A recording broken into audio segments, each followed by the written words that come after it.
In a world of precision cutting, both technology and tradition offer unique advantages. Let's explore the differences between water jet cutting and manual cutting.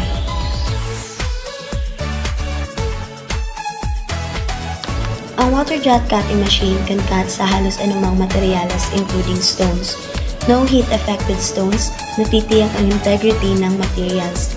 Ito ay environmentally friendly gamit lamang ang tubig at abrasive materials, capable of creating different designs with smooth edges.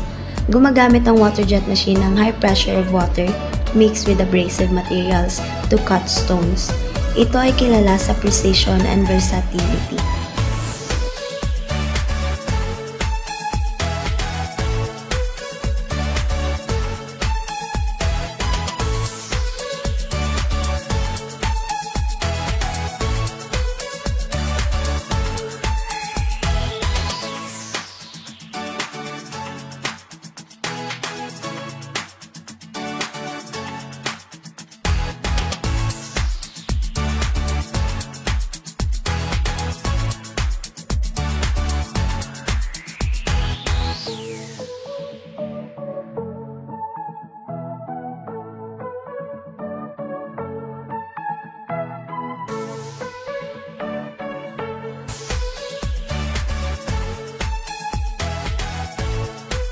Ang manual cutting ay nakaasa lamang sa husay at karanasan ng mga manggagawa, kaya hindi ito basta-basta.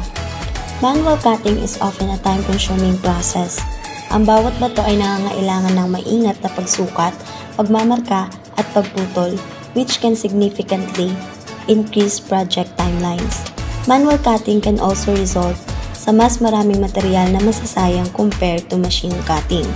Precision errors or miscalculations can lead sa mga hindi na magagamit na scraps, increasing material cost.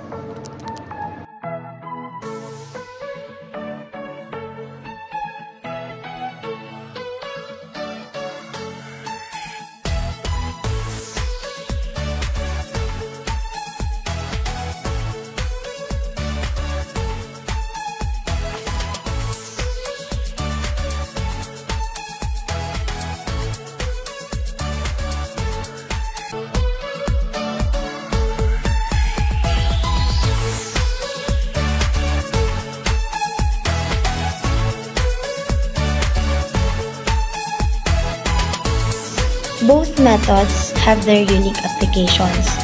Ang water jet cutting ay perpekto para sa precision and speed, while manual cutting is nangangailangan ng ingat at karanasan para sa mas magandang resulta at para hindi ito maging rough.